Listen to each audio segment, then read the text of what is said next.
This I do it, I mean, we have been doing periodically on behalf of the foundation, my personal foundation, periodically on some subject or the other. We have done more than 100 episodes so far. We had Dr. Abdul Kalam also, just a few months before he left the planet. It's, for me, it's a day of gratitude to my wonderful wife. So, whatever good you find in me, 50% came from my parents, 50% came from her.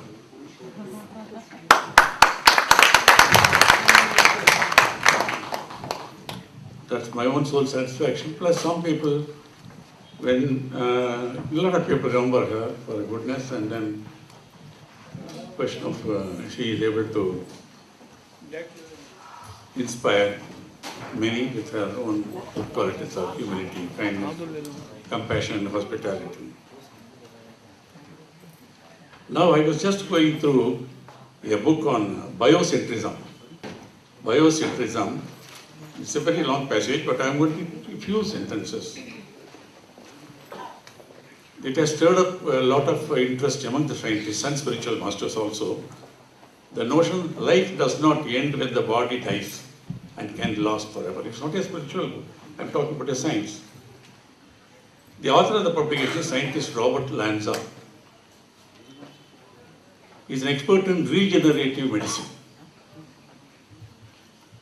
The scientist turned his attention to physics, quantum mechanics, and astrophysics. The theory implies that death simply does not exist. It is an illusion which arises in the minds of people. Consciousness exists outside of constraints of time and space. The basic postulates of quantum mechanics. Multiple universes can exist simultaneously. This is being believed increasingly in the world of science also. You know, our ancient scriptures, all of our masters spoke about that. That means a dead person, while traveling through the tunnel, ends up in a similar world he or she once inhabited, but this time alive, and so on infinitely. It's also known as multiverse theory. Hugh Everett, in his graduate thesis at the Princeton University, states that at any given moment, the universe divides into countless similar instances. Andrew Lind, the scientist from in Russia, says, I just quote, space consists of many inflating spheres, which give rise to similar spheres, and those in turn produce spheres in even greater numbers, and so on to infinity. In the universe, they are spaced apart. They are not aware of each other's existence, but they represent parts of the same physical universe. Another scientist, theoretical science physicist, says, our universe is influenced by other universes existing nearby. Other universes where our soul would migrate after death.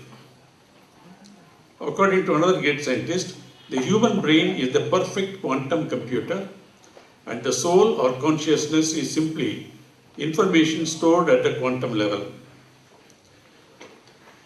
Sir Penrose, a well-known British physicist, I think he had come to Bangalore also. I attended that program, you know, NSA, when you were perhaps director.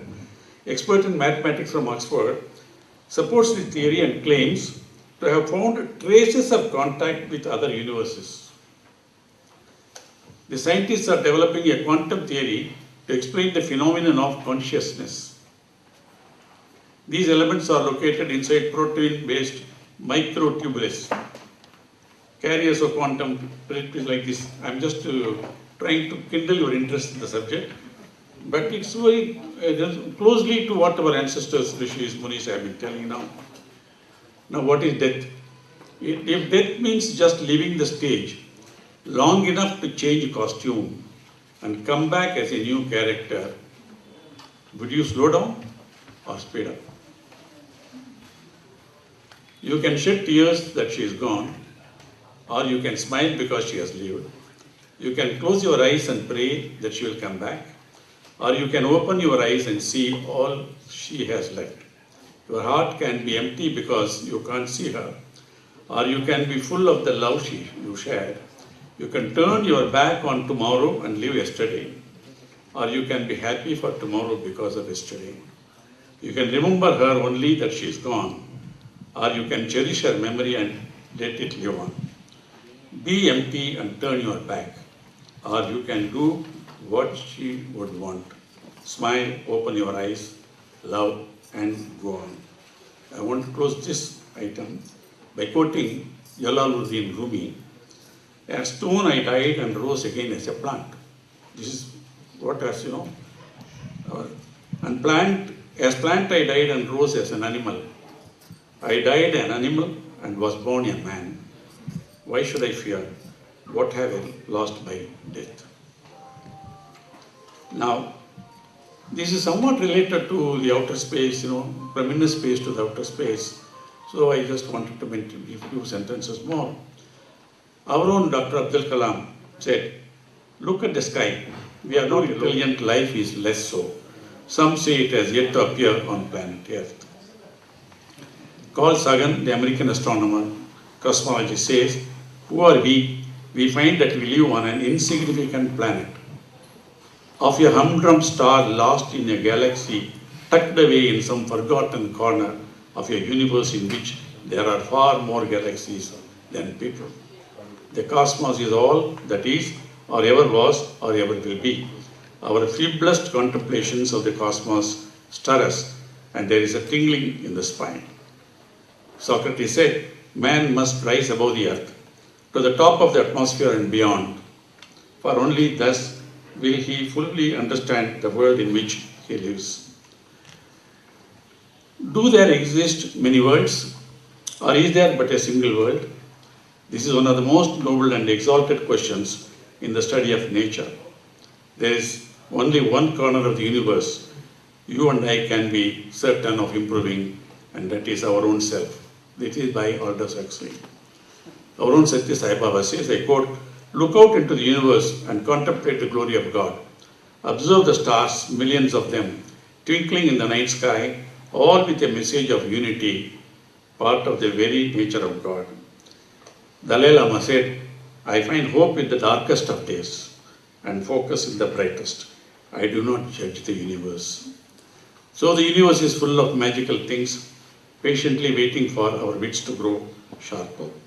So we find, therefore, under this orderly arrangement, a wonderful symmetry in the universe and a definite relation of harmony in the motion and magnitude of the orbs of a kind that is not possible to obtain in any other way. So I would like to close that part of the introduction, quoting the astronomer Larkin. He says, no conception, whatever can be had of the magnitude of the visible universe until the distances of the stars are known.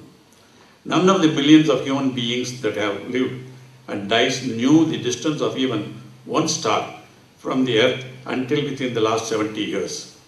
The word millions has for long been used in telling the number of stars, but billions now appears to be more appropriate.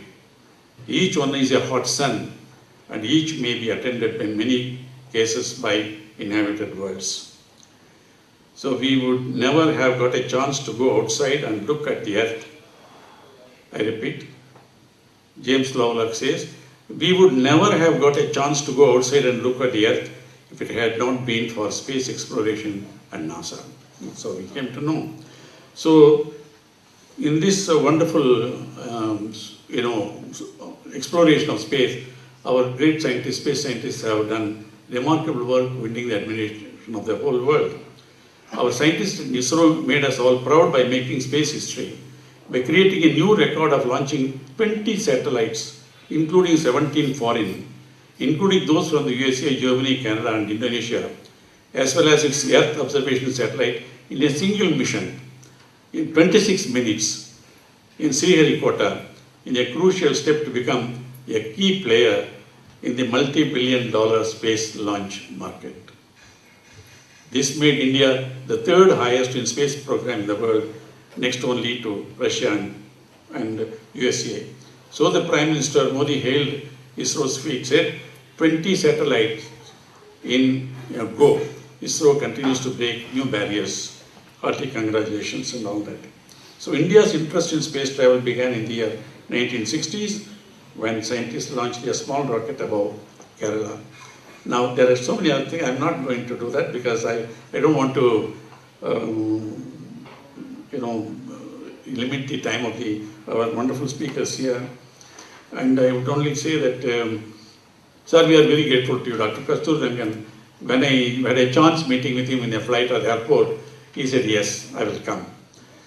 And he readily came, and in fact, he reached the hall even before I came. I am ashamed of that. I apologize for that. But you are so punctual, you are so correct. When we go through your biodata, I am amazing. How could one person do so much in a life of 75 years? Amazing. Well, he is the Chancellor of the Jawaharlal Nehru University now. Bachelor of Science with Honours and Master of Science degrees in Physics from Bombay University. Doctorate degree in Experimental High Energy Astronomy. I am skipping many paragraphs now. Director of the National Institute of Advanced Studies in Bangalore. Honorary Professor of Physics in Physical Research Laboratory in Ahmedabad and at the Jawaharlal Nehru Center for Advanced Research Program. He was a member of Rajya Sabha, Indian Parliament.